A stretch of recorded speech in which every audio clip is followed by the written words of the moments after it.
नमस्कार विद्यार्थी मित्रांनो, पवनवाग अकॅडमी या युट्यूब चॅनलमध्ये मी राठोड सर आपलं स्वागत करत आहे.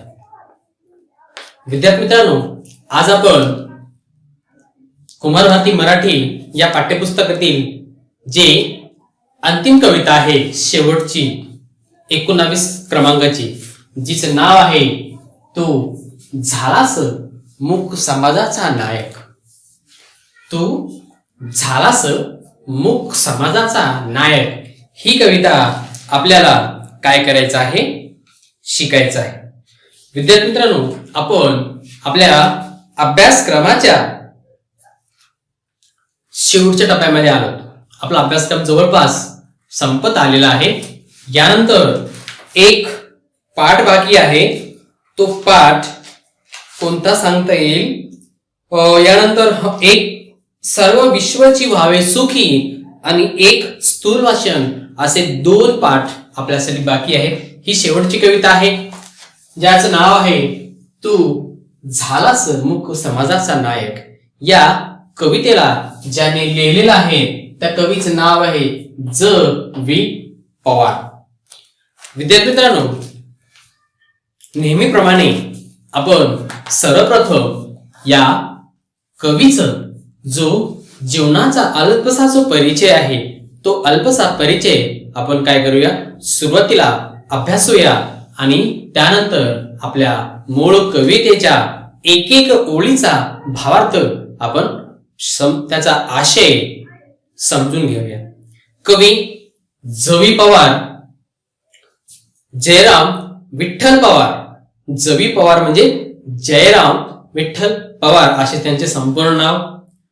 कवी ज.वी. पवार यांचा जन्म पितावली गावामध्ये, तालुका चिपळूण या ठिकाणी सन 1944 या वर्षी त्यांचा जन्म झालेला आहे. बघा विद्यार्थी मित्रांनो, जसं मी यापूर्वी एकदा तुम्हाला सांगितलं होतं की या कवीचं एक समोरासमोर त्यांच्या तोंडून ही कविता मला ऐकता आली. त्यांच्या तोंडून या कवितेच्या ज्या घटना आहेत, ही कविता कशी अभ्यासक्रमामध्ये आली, या सर्व गोष्टीची माहिती कवीची आम्हाला या समितीच्या जे मराठी अध्यापक समिती आहे मुंबईची, या समितीमार्फत मला मिळालेले तो माझा भाग्यच आहे. कवीचं जर आपण अजून परिचय जर बघितलं तर कवी दलित पॅन्थरचे सहव्यवस्थापक आहेत, सहसंस्थापक आहेत. त्याचबरोबर प्रसिद्ध कवी, कादंबरीकार, 1966 नंतरच्या दलित साहित्य चळवळीतील ते प्रमुख लेखक होते. बलिदान ही त्यांची कादंबरी प्रसिद्ध आहे. नाकेबंदी हा त्यांचा काव्य संग्रह प्रसिद्ध आहे. जी कविता तू झालास मूक समाजाचा नायक ही जी कविता आहे, ही कविता सुद्धा त्यांचा जो काव्य संग्रह आहे त्याचं नाव आहे नाकेबंदी. या नाकेबंदी काव्य संग्रहातून ही कविता घेण्यात आलेली आहे. वड वानल ही दीर्घ कविता, उच्छ्वास युगंधराचे, अस्तित्वाच्या रेषा, सूर्यपुत्र, भयासाहेब आंबेडकर ही संपादने प्रसिद्ध आहे. त्याचबरोबर आंबेडकरोत्तर, आंबेडकरी चळवळ हे राजकीय विश्लेषणाच्या स्वरूपाचा लेख संग्रह इत्यादी त्यांचे लेखन प्रसिद्ध आहे. या व्यतिरिक्त जर आपण लेखन साहित्य बघितलं तर कवीची एकूण 27 पुस्तकं हे प्रकाशित आहेत. एकूण 27 पुस्तकं प्रकाशित आहेत. कवी मराठी साहित्यिक, आंबेडकर चळवळीचे ते अभ्यासक आहेत. त्याचबरोबर ते प्रबुद्ध भारतचे ते कार्यकारी संपादक म्हणून कवी ज.वी. पवार यांनी कार्य केलेलं आहे. या कवितेच्या मार्फत आपल्याला कवीला काय सांगायचे, कवीला कोणता आशय सांगायचा आहे किंवा कोणता संदेश द्यायचा आहे ते आपण पाहूया. डॉक्टर बाबासाहेब आंबेडकर यांनी महाड येथे 14 तळ्याचा जो सत्याग्रह केला, या घटनेला 50 वर्ष पूर्ण झाल्याच्या निमित्ताने डॉक्टर बाबासाहेब आंबेडकर यांचा गौरव करण्यात केला होता. हे आपल्याला सर्वश्रुत माहिती आहे, सर्वाला माहिती आहे की चौदार तळ्याचं सत्याग्रह कशा पद्धतीनं चाललं, त्यामध्ये आंबेडकरची, भारतरत्न डॉक्टर बाबासाहेब आंबेडकर यांची भूमिका कोणती होती हे आपण सर्व माहिती आहे, आपल्याला सगळ्याला माहिती आहे. डॉक्टर बाबासाहेब आंबेडकर यांनी रूढ सामाजिक परंपरा नाकारून नव्या समाजाची जडणघडण केली. अशा या समाजाच्या नायकाला कवितेतून विनम्र अभिवादन कवीने या ठिकाणी केलेलं आहे. डॉक्टर आंबेडकरांच्या कर्तृत्वाचे वर्णन या कवितेत कवी जवी पवार यांनी केलेलं आहे. विद्यार्थ्यांनो, जेव्हा कवी सोबत आम्हाला संवाद साधता आला, त्यांनी सांगितलं की मला बाल मनावरती, जे विद्यार्थी आहेत, जे आपण 5वी ते 10वी या वर्गातील विद्यार्थी आहोत, या विद्यार्थ्याच्या बाल मनावर डॉक्टर बाबासाहेब आंबेडकर यांचे विचार त्यांच्या मनावर कसे बिंबतील, त्यांच्या मनामध्ये कसे विचार येतील, या दृष्टिकोनातून कवी जवी पवार यांनी ही कविता आपल्यासमोर सादर केलेली आहे. विद्यार्थी मित्रांनो, कवी यापुढेही सांगतात की त्यांनी एक त्यांच्या जीवनातील अनुभव सांगितलं की जेव्हा ते शाळेमध्ये 2-2.5 किलोमीटर चालत जायचे, प्राथमिक शिक्षण घेत असताना, तेव्हा चालत जायचे आणि एका दिवशी शाळेला मधली सुट्टी म्हणजे अर्धी सुट्टी दिली गेली, म्हणजे शाळा दुपारून सोडून दिली गेली. मग सोडून दिली शाळा, दुपारून सोडल्यानंतर कवी जवी पवार हे हसत हसत नाचत नाचत ते त्यांच्या घरी आले. त्यांना आनंद झाला की मधली सुट्टी मिळाली, आता इथून पुढचा काळ आपल्याला, आजचा दिवस आपल्याला खेळायला मिळणार आहे, खेळायला खूप मिळणार आहे, आपल्याला अर्धी सुट्टी मिळाली, म्हणून या गोष्टी ते खुश होते. आणि घरी आल्यानंतर त्यांनी बघितलं तर घरची मंडळी, जे थोर आपल्या घरातील व्यक्ती, मोठे, मग आई वडील असो, मोठे भावंड असो, बहिणी असो, जे घरची मंडळी, ते असे रडत होते, खुद रडत होते. मग कवी म्हणतात की मला कळत नव्हतं की हे का रडत आहेत. मग माझ्या मोठ्या भावंडाला जेव्हा विचारलं, मोठ्या भावाला जेव्हा विचारलं की तुम्ही सगळे का रडताय, खुद सगळे मुसमुसून का रडत आहेत, तर त्यांनी सांगितलं की आज आपल्या महामहिम, जो महामानव आहे डॉक्टर बाबासाहेब आंबेडकर यांचं निधन झालेलं आहे, म्हणून तुझ्या शाळेला दुपारून सुट्टी दिली, म्हणून आपला एक महामानव आपल्यातून गेला, म्हणून या दुःखामुळे आम्ही रडतोय. तेव्हा कवी एकदम छोटे होते, त्यांना बाबासाहेब आंबेडकर कोण होते माहितच नव्हतं, त्यांचे विचार माहित नव्हते, त्यांचे कार्य माहित नव्हते, म्हणून कदाचित त्यांना त्या दिवशी जाणीव झाली नसावी की महामानव आपल्यातून निघून गेलेला आहे. पण जेव्हा जेव्हा जसं त्यांचं वय वाढत गेलं, तसं त्यांच्या डोक्यामध्ये आंबेडकरांचे विचार, आंबेडकरांचे कार्य, त्यांचे कर्तृत्व हे सर्व त्यांच्या डोक्यामध्ये भिडत गेले. आणि मग त्यांनी पुढे चालून त्यांनी एक वसा घेतला की इथून पुढं माझा जो कार्य आहे तो मी आंबेडकरांच्या कार्याचा आढावा समाजापर्यंत पोहोचवू. मग कवितेच्या मार्फत असो, कादंबरीच्या मार्फत असो, कथाच्या मार्फत असो, त्यांनी त्या दिवशीपासून त्यांनी काय केलं की आंबेडकरांचे विचार, डॉक्टर बाबासाहेब आंबेडकर यांचे विचार त्यांनी समाजामध्ये देण्याचं कार्य केलं. आणि त्याचाच एक भाग म्हणून आपल्याला 10वीच्या अभ्यासक्रमामध्ये ही तो झाला सम्मुख समाजाचा नायक ही कविता त्यांनी यासाठी दिलेली आहे की आपल्या 10वी-9वीच्या विद्यार्थ्याच्या मनावरती डॉक्टर बाबासाहेब आंबेडकर यांचे विचार त्यांच्या मनामध्ये पोहोचावेत, या उद्देशानं त्यांनी ही कविता आपल्यासमोर सादर केलेली आहे. विद्यार्थी मित्रांनो, तुमच्या माहितीस्तव एक सांगतो की ही जी कविता आहे 1976-77 या साली लिहिलेली आहे. 1976-77 या साली ही कविता त्यांनी लिहिलेली आहे. कशामध्ये? नाकेबंदी या काव्य संग्रहामध्ये त्यांनी लिहिलेली आहे. आणि यापूर्वी 1994 मध्ये ही कविता इयत्ता 9वीच्या अभ्यासक्रमाला होती. 1994 या या साली इयत्ता 9वीच्या अभ्यासक्रमामध्ये ही कविता होती, पण आपल्याला आता नवीन पाठ्यपुस्तकाच्या आधारे आपल्याला नवीन अभ्यासक्रमामध्ये ही इयत्ता 10वी मध्ये आपल्यासाठी ही कविता अभ्यासासाठी दिलेली आहे. हे झालं आपण कवीचं आणि कवितेविषयीचं माहिती. आपण आता जी कविता आहे या कवितेची जी ओळ आहे, या ओळीचा जो भावार्थ आहे, तो भावार्थ आपण काय करूया, एक एक ओळीनुसार एक एक या शब्दानुसार आपण काय करूया, त्याचा भावार्थ समजून घेण्याचा प्रयत्न करूया.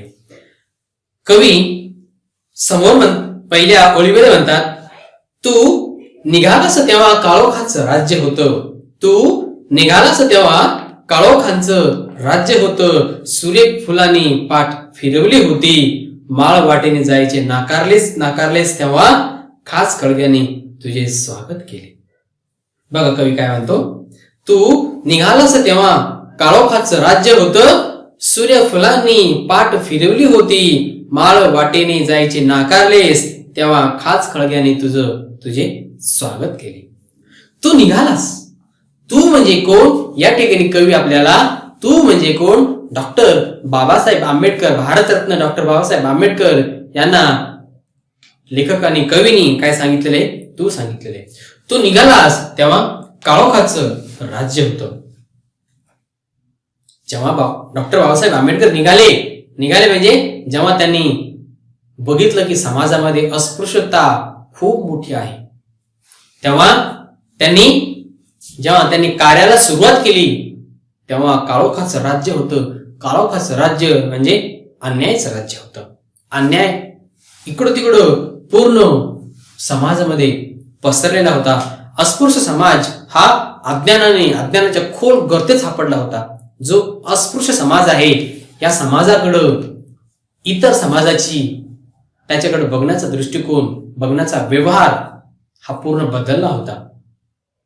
म्हणून कवी या ठिकाणी म्हणतात, तू निघालास तेव्हा काळोखाचं राज्य होतं, सूर्यफुलांनी पाठ फिरवली होती. सूर्यफुलांनी पाठ म्हणजे सूर्यफुल म्हणजे काय, जे सुख समृद्धीचे प्रतीक. या ठिकाणी सूर्यफुलाला काय सांगितलेलं आहे, सुख समृद्धीचं प्रतीक म्हणून सूर्यफुलाला सांगितलेलं आहे.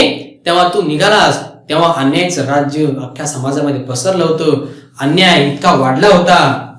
सूर्यफुलांनी म्हणजे जेव्हा तू समाजामध्ये आलास तेव्हा आपल्या अस्पृश्य बहिष्कृत जो समाज होता, या समाजाला अन्यायानं दाबून टाकलं होतं. त्यांना अन्यायाच्या कचाटीमध्ये ठेवलं होतं. जो अस्पृश्य समाज आहे, अज्ञानाच्या कचाटीमध्ये अज्ञान नसल्यामुळे इतका तो दाबला गेला होता. जेव्हा तू निघालास तेव्हा या सूर्यफुलाने सुद्धा काय केलं, पाठ फिरवली. म्हणजे मळ वाटेने जायचे नाकारलेस तेव्हा खास कळगीने तुझं स्वागत केलं. तेव्हा डॉक्टर बाबासाहेब आंबेडकर काय म्हणतात, त्यांचे कार्य त्यांनी जेव्हा सुरुवात केली तेव्हा सोपं कार्य नव्हतं. त्यांचं मळ वाटेने जायचे नाकारलेस तेव्हा तू, म्हणजे जी वाट होती, अशा ज्या समाजामध्ये अस्पृश्याला मानाचं स्थान देत नाही, ज्या समाजामध्ये अस्पृश्याला वेगळं स्थान दिलं जात नाही, वेगळं स्थान दिलं जातं, त्यांना कमी लेखलं जातं, अशा रस्त्याने मला चालायचं नाही. भलेही माझा रस्ता हा कठीण असेल, खडतर असेल, खास खळग्याचा असेल, तरी मी त्याच रस्त्याने जाईन. मला अस्पृश्य समाजासाठी काम करायचे. या अस्पृश्य समाजाला मंदिरामध्ये, सार्वजनिक मंदिरामध्ये बंदी होती, पाणवट्यावर बंदी होती. त्यांना पाणी मिळत नव्हतं, पाणी त्यांना देत नव्हते. त्यांना मंदिरामध्ये त्यांना प्रवेश दिला जायचा नाही. त्याचबरोबर त्यांना सार्वजनिक वाहनामधून प्रवासामध्ये बंदी होती. हे अनेक जे प्रश्न होते, हे प्रश्न डॉक्टर बाबासाहेब आंबेडकर यांच्या समोर आल्यानंतर त्यांनी बघितलं की मला या सर्व गोष्टी बंद करायच्या आहेत आणि मला या अशा समाजाच्या हितासाठी काम करायचंय की ज्याच्याकडे आपण जाणून बुजून हा अस्पृश्य समाज आहे म्हणून आपण त्याच्याकडे लक्ष देत नाही, कारण ते अज्ञान आहेत. त्यांच्याकडे ज्ञान नाही, अज्ञानाला ते धरून बसलेले आहेत, म्हणून त्यांच्याकडं मी लक्ष तुम्ही देत नाही, म्हणून मी काय करणार आहे, मी त्यांच्यासाठी त्या समाजासाठी मी काम करणार आहे, असं डॉक्टर बाबासाहेब आंबेडकर यांनी गृहीत केलं होतं. कारण समाज, अस्पृश्य समाज हा इतका दाबला गेला होता, इतर समाजाचं त्या ठिकाणी त्या समाजासोबत वागणं इतकं घाणेरडं होतं की त्यांना अनेक ठिकाणी त्यांना प्रवेश बंदी केली होती. त्यांना पाणवठ्यावर पाणी दिलं जायचं नाही, त्याचबरोबर त्यांना पाणी पिण्यासाठी वरून पाणी टाकलं जायचं, त्यांना हातामध्ये ग्लास सुद्धा दिल्या जात नव्हतं. असे वेगवेगळे प्रश्न डॉक्टर बाबासाहेब आंबेडकर यांच्या समोर आले आणि त्यांनी सांगितलं की मला अशा दिशेने, अशी मळवाटेने जायचं नाही की ज्या ठिकाणी माझ्या समाजाला, माझ्या अस्पृश्य समाजाला कमी लेखलं जातं. माझी वाट खडतर जरी असेल, खास खळग्याची असेल, खास खळग्याची म्हणजे खड्ड्याची जरी वाट असेल तरी ते वाट माझे स्वागत करेल. ते कडथर रस्ता जरी असला तरी मला त्या रस्त्याने जायचंय आणि मला या समाजासाठी कार्य करायचं आहे, म्हणून त्याने समाजासाठी कार्य करायचं ठरवलं. पुढे कवी म्हणतात, तू झालास परिस्थितीवर स्वार आणि घडविलास नवा इतिहास. तू झालास मुख समाजाचा नायक आणि जागा केलास उभा बहिष्कृत भारत. बघ, कवी पुढे म्हणतात, तू झालास परिस्थितीवर स्वार आणि घडविलास नवा इतिहास. जी परिस्थिती समाजामध्ये झाली होती, जी अत्यंत वाईट परिस्थिती चालली होती की त्या ठिकाणी अस्पृश्य समाजाला इतकं तुच्छ लेखलं जायचं की त्यांना अनेक गोष्टीवर त्यांना बंदी दिली गेली होती, त्यांना समाजामध्ये मानाचं स्थान दिलं नव्हतं. अशा परिस्थितीमध्ये अशा लोकांवरती त्यांनी मात मिळवली आणि त्या मात मिळवून त्यांना समाजामध्ये योग्य स्थान दिलं आणि समाजामध्ये त्यांना मानाचं स्थान प्राप्त करून देण्याचं कार्य हे डॉक्टर बाबासाहेब आंबेडकर यांनी केलेलं आहे. जेव्हा तू झालास परिस्थितीवर स्वार आणि घडविलास नवा इतिहास, जेव्हा तू या अस्पृश्याच्या विरुद्धामध्ये आवाज उठवलास, जे अस्पृश्य लोक होते, जो अस्पृश्य समाज होता, यांना तू मानाचं स्थान मिळवण्यासाठी जे इतर समाजासोबत जेव्हा तू लढलास, तेव्हा तू याच्यावर विजय मिळवलास. याच्यावर तू या अशा परिस्थितीवर तू स्वार होऊन तू विजय मिळवलास आणि आज तू काय केलेला आहेस, तू इतिहास घडवलेला आहेस. इतिहास कोणी घडू शकत नाही, जे साधे लोक इतिहास घडू शकत नाही. त्यांना परिस्थिती जाणीव पाहिजे आणि इतिहास असे लोक घडवतात की ज्यांच्या मनामध्ये काहीतरी समाजाविषयी काहीतरी करण्याची जिद्द असते. असेच लोक समाजासाठी काहीतरी करतात आणि तेच इतिहासामध्ये त्यांचं नाव येतं. तसंच कवी या ठिकाणी म्हणतात, तू झालास परिस्थितीवर स्वार. जी अशी परिस्थिती होती, जी अस्पृश्याला कमी लेखलं जायचं, अशा परिस्थितीमध्ये तू स्वार झालास आणि तू काय केलास, या परिस्थितीवर मात करून तू या समाजाचा काय झालास, तू झालास मुख समाजाचा नायक. हा जो समाज आहे, हा जो आंधळा समाज आहे, हा जो मुका समाज आहे, जो अज्ञानाने भरडला गेलेला आहे, जो समाज अज्ञानाने भरडला गेलेला आहे, जो आंधळा आहे, जो मूक समाज आहे, ज्यांची वाचा ही जिवंत असून सुद्धा त्यांची वाचा ज्यांची बंद झाली, जे काही बोलू शकत नाही, असा समाजाचा तू नायक झाला आहेस, तू हिरो झाला आहेस. तू काय केला आहेस, या समाजाचा तू खऱ्या पद्धतीनं नायक झालास, या समाजाचा तू उद्धार झालास आणि जागा केलास उभा बहिष्कृत भारत. तू झालास मुक समाजाचा नायक आणि काय केलास, जागा केलास बहिष्कृत भारत. विद्यार्थी मित्रांनो, आंबेडकर म्हणायचे की भारत हा दोन आहे. हा भारत एक नसून दोन भारत आहेत. एक जो भारत आहे आणि दुसरा बहिष्कृत भारत आहे. एक हा भारत आणि दुसरा बहिष्कृत भारत. जो बहिष्कृत भारत आहे की ज्याच्यावर बहिष्कार टाकलेला आहे, तो बहिष्कृत भारत म्हणजे अस्पृश्य समाज, दलित समाज.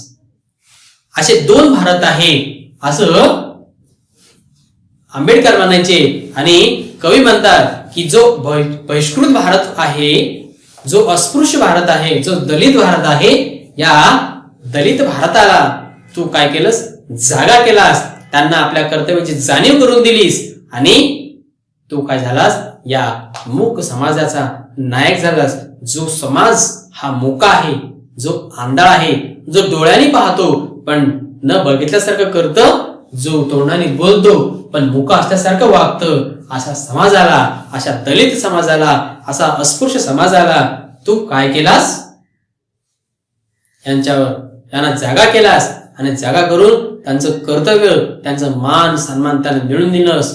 ज्या रूढी होत्या, ज्या परंपरा होत्या, या जुन्या सर्व रूढी परंपरा यांना नाकारून तू काय केलंस, एक नवा भारत निर्माण केलास, असं कवी आपल्याला या कवितेच्या दुसऱ्या चरणातून सांगतात. पुढे कवी कवितेत म्हणतात, तू फुंकलेस रणशिंग अगाध ज्ञानाच्या बळावर, तू तोडल्यास गुलामांच्या पायातल्या बेड्या आणि केलेस उभे चवदार तळ्याच्या काठावर, युद्धात जवानांना उभे करावे तसे. बघ, तू फुंकलेस रणशिंग अगाध ज्ञानाच्या बळावर. अगाध, बघा अगाध हा शब्द आलेला आहे. अगाध म्हणजे अमर्याद. अगाध म्हणजे काय, अमर्याद. तू फुंकलेस रणशिंग अगाध ज्ञानाच्या बळावर, जे तुझ्याकडं ज्ञान आहे.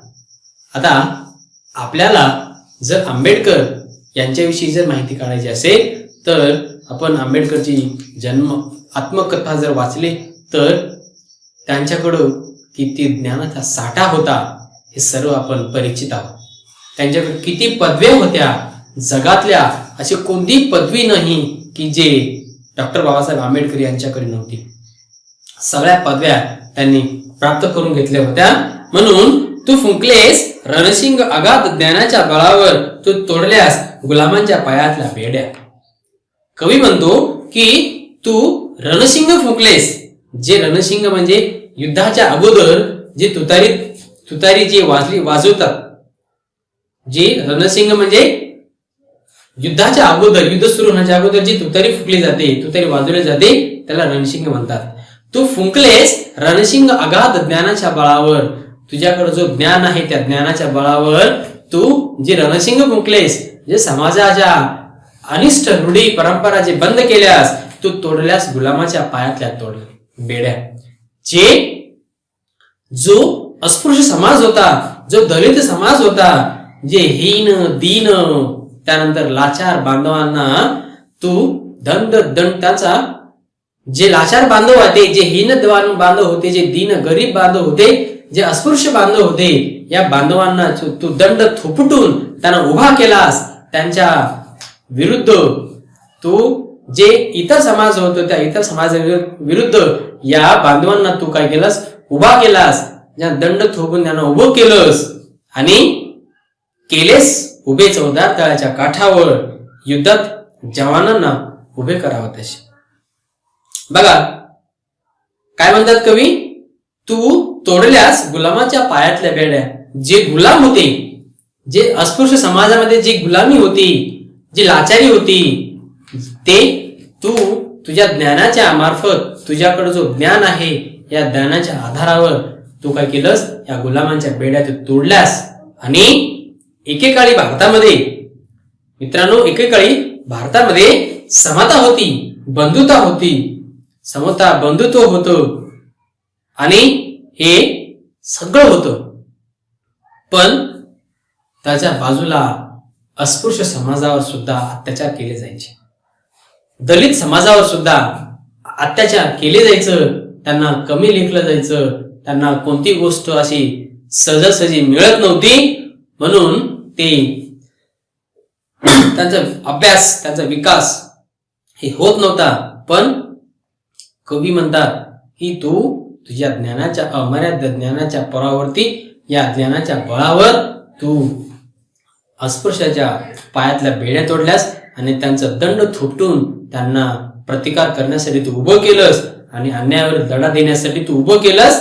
आणि कसं उभं केलंस, एखादी सीमेवर जसा सैनिक उभा राहतो देशाच्या सुरक्षेसाठी, जसं सीमेवरती एखादी सैनिक उभा राहतो त्या पद्धतीनं तू काय केलास, तू सुद्धा आपल्या स्वतःच्या समाजाच्या बदलासाठी, समाजाच्या विकासासाठी तू काय केलंस?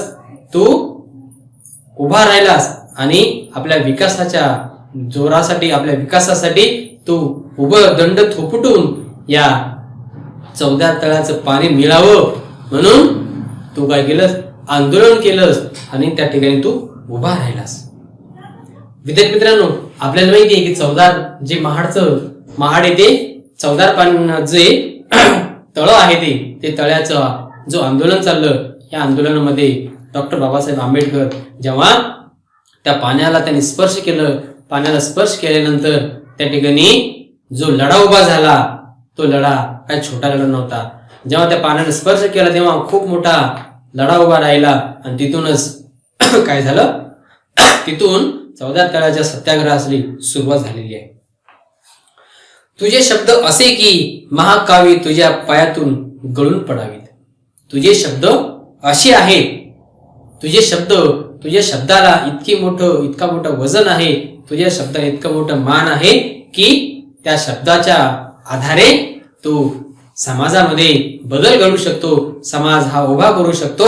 अशा समाज उभा झाल्यामुळं जे महाकाव्य आहेत तुझ्या पायामध्ये गळून पडतात. जी महाकाव्य आपल्याला माहिती की महाकाव्यामध्ये की एक व्यक्ती नव्हता. महाभारत असो, रामायण असो, रामायणामध्ये राम लक्ष्मण, महाभारतामध्ये कौरव पांडव, हे आपल्याला माहिती. मग तुझा जो शब्द आहे, तुझ्या शब्दाच्या जोरावर तू अख्खी पृथ्वी जिंकलीस, या धरणीवर तू राज्य केलास आणि महाकाव्य तुझ्या पायामध्ये गळून पडावेत असं तुझं वाक्य, असे तुझे शब्द आहेत. म्हणून तू या समाजाचा नायक आहेस. तुझा संघर्ष असा की काठ्यांना संगिनी व्हाव्यात. तुझा संघर्ष असा, तुझा जो संघर्ष आहे, तुझा जो लढा आहे, तुझा लढा असा आहे की काठ्यांना संगिनी व्हाव्या लागल्या. जे काठ्या असतात, काठ्या संगिनी म्हणजे काय? ज्या काठ्याच्या वरच्या टोक्यावर जे टोक असतं त्याला एकदम काय त्याला सूक्ष्म टोन, जे अणुकुचीदार असतं, ते सूक्ष्म अणुकुचीदार जे टोक असतं ना, त्याला संगिनी म्हणतात, जे काठ्याचे वरून असतात ते. मग तुझा संघर्ष असा आहे, तुझा लढा असा आहे की जे काठे, या काठ्यांच्या संगिनीशिवाय तुझ्यासाठी तयार झाल्या. तुझ्या डरकाळीने हादरलं आकाश, डचमळली पृथ्वी आणि बघता बघता 14 तळ्याला आग लागली. बघ, तुझ्या डरकाळीने आकाश हादरले. तुझी जी डरकळी आहे, तुझे जे शब्द आहे, तुझे अन्यायाविरुद्ध लढण्यासाठी जे अस्पृश्य बांधवाला तू दंड थोपटून उभा केलास, जे दलित समाजाला तू उभा केलास आणि त्यांच्या विरुद्ध जे अनिष्ट रूढी आणि परंपरा चालू होत्या, त्या अनिष्ट रूढी परंपराला तू काय केलंस? मात करून त्यांना एक समाजामध्ये मानाचं स्थान देण्यासाठी तू एक लढा जो उभा केलास. या लढा उभ्या करण्यामध्ये आकाश, एवढा मोठा लढा होता की त्यामध्ये आकाश हादरलेला आहे. पृथ्वी, धरणी ती सुद्धा डचमळलेली आहे. डचमळणे म्हणजे काय? उसळणे, डचमळणे. डचमळणे म्हणजे काय? उसळणे. जी पृथ्वी आहे, जी पृथ्वी सुद्धा काय केली आहे? उसळलेली आहे. पृथ्वी सुद्धा तुझ्या शब्दाला ओची हाक देते आणि ती सुद्धा तुझ्या सोबतीला या अन्यायाच्या विरुद्ध लढण्यासाठी ती तयार होते. आणि बघता बघता 14 तळ्याला आग लागली. तुझं संघर्ष, तुझा लढा इतका मोठा होता की तुझा लढा इतका मोठा असल्यामुळं जे 14 तळ्याचं पाणी होतं, जे 14 तळ्याचं पाणी, या ठिकाणी आग लागली म्हणजे काय? या ठिकाणी आग लागली म्हणजे वास्तवामध्ये आग लागली नाही. मग त्या ठिकाणी जेव्हा डॉक्टर बाबासाहेब आंबेडकर यांनी 14 तळ्याच्या पाण्याला हात लावलं, तेव्हा जो संघर्षाची आग पेटली, तेव्हा जे संघर्ष झालं, जो सत्याग्रह झाला, तो सत्याग्रह कसा झाला? एखाद्या पाण्याला, समुद्राला आग लागावी तशी आग या 14 तळ्याच्या, या महाडच्या 14 तळ्याला आग लागली तशी त्या ठिकाणी लोकांची काय झाली होती? संघर्ष असा पेटला होता. शेवटी कवी म्हणतात, आज आज 50 वर्षांनी अनुभवतोय, सूर्यफुले तुझा ध्यास घेतायत, बिगुल प्रतीक्षा करतोय, 14 तळ्याचं पाणी तेही आता थंड झालंय. बघा, कवी शेवटी या कवितेमध्ये शेवटी म्हणतात, आज 50 वर्षांनी अनुभवतोय, सूर्यफुले तुझा ध्यास घेत आहे. आज 50 वर्षानंतर मी आज बघतोय की सूर्यफुले तुझा ध्यास घेत आहे. जेव्हा डॉक्टर बाबासाहेब आंबेडकर यांची मृत्यू झाली, त्याच्या 50 वर्षानंतर आज अनुभवतोय की सूर्यफुले तुझा ध्यास घेत आहेत. सूर्यफुले म्हणजे या ठिकाणी काय सांगितले? तरुण पिढी. सूर्यफुले म्हणजे काय? तरुण पिढी. जी तरुण पिढी, आजची तरुण पिढी आहे, ती तुझा ध्यास घेत आहे, तुझा विचार आत्मसात करत आहे, आणि ज्या ज्या ठिकाणी अनिष्ट रूढी आहेत, की ज्या ज्या ठिकाणी अत्याचार होत आहे, त्या ठिकाणी ते प्रतिकार करत आहेत. का? कारण तुझा जो विचार आहे, डॉक्टर बाबासाहेब आंबेडकर यांचा जो विचार आहे, तो विचार आजची जी सूर्यफुले आहेत, म्हणजे आजची जी तरुण पिढी आहे, ती तरुण पिढी काय करत आहे? आत्मसात करत आहे. आणि ज्या ज्या ठिकाणी त्यांना अशा दलितावर आणि अस्पृश्यावर अत्याचार होताना दिसतो, त्या ठिकाणी ते तुमचा विचार त्या ठिकाणी पोहोचवत आहेत. बिगुल प्रतीक्षा करतोय, 14 तळ्यांचं पाणी तेही आता थंड झाले. बघा, बिगुल प्रतीक्षा करतोय, 14 तळ्याचं पाणी तेही आता थंड झालंय. कारण ही जे 14 तळ्याचं पाण्याचं सत्याग्रह होतं, ते 50 वर्षापूर्वी झालं होतं. आजच्या परिस्थितीमध्ये जर बघितलं तर आज तेही 14 तळ्याचं पाणी आज तुझ्या या विचाराचा प्रतीक्षा करत आहे, तुझ्या या विचाराची ध्यास घेत आहे, आणि आज तू 14 तळ्याचं पाणी आज थंड झालंय, आणि तू आज या समाजाला हवा होतास. आज तुझे विचार या समाजाला भरपूर मोठ्या प्रमाणामध्ये समाजाला कामी पडत आहेत.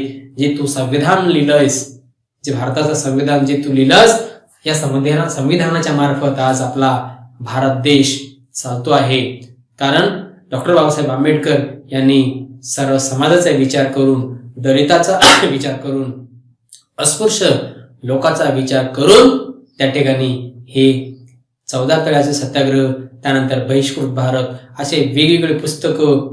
बहिष्कृत भारत हे पाक्षिक आहे जे त्याने लिहिलं. हे पाक्षिक म्हणजे 5 दिवसांनी प्रसिद्ध होणारं जे पाक्षिक आहे, तो बहिष्कृत भारत म्हणजे हा जो भारत आहे, ज्याच्यावर भारताने बहिष्कृत घातलेला आहे, त्यांच्यावर आधारित हे पाक्षिक प्रसिद्ध व्हायचं. आणि 14 तळ्याचे सत्याग्रह, त्या ठिकाणी दलिताला पाणी पिण्यासाठी त्या ठिकाणी बंदी होती, म्हणून 14 तळ्याचे सत्याग्रह त्यांनी पुकारलं, आणि तेव्हापासून त्या ठिकाणी दलितावर अत्याचार कमी झाले. आणि आज आपण बघतो की दलित आजच्या परिस्थितीमध्ये एकदम सन्मानाने, उच्च मानेने आज ते समाजामध्ये जगत आहेत. यांचं एकमेव श्रेय जातं डॉक्टर बाबासाहेब आंबेडकर यांना. जर ते नसते तर आजही आपल्या समाजामध्ये तीच गोष्ट असते, तीच रूढी असती, तीच परंपरा असते. जे उच्च जातीचे लोक आहेत ते खालच्या जातीच्या लोकांना जगू दिले नसते, त्यांच्याकडनं अनेक विशिष्ट वाईट कृत्य करून घेतले असते.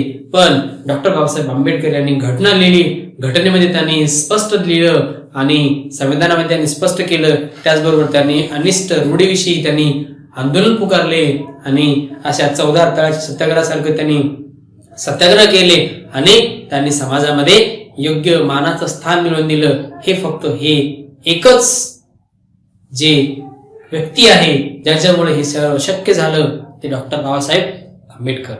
विद्यार्थी मित्रांनो, ही घटना, ही जी कविता आहे, लेखकाला असं म्हणायचं आहे की जे आंबेडकरचे विचार आहेत, डॉक्टर बाबासाहेब आंबेडकर यांचे विचार आपल्या मनापर्यंत पोहोचावं आणि त्यांचे कर्तृत्व आपल्याला कळावं. त्यांनी नव्या समाजाची कशी उभारणी केली, जे अनिष्ट रूढी होत्या, अनिष्ट प्रथा होत्या, या सामाजिक रूढी परंपराला नाकारून त्यांनी नवीन समाज कसं निर्माण केला, या नवीन निर्माण करण्यासाठी त्यांना कोणकोणत्या अडचणींना सामोरं जावं लागलं, या सर्व गोष्टीची त्यांनी काय केलेली आहे, आपल्या या कवितेच्या माध्यमातून कवीनी आपल्या समोर सादर केलेली आहे. जेव्हा डॉक्टर बाबासाहेब आंबेडकर विलायतेमध्ये गेले तेव्हा विलायतेमध्ये त्यांना काय आढळलं, तिथे दिसलं की अरे या ठिकाणी माणसाला माणुसकीचा आदर दिला जातो. या विलायतेमध्ये माणसाला माणसाचा मान दिला जातो.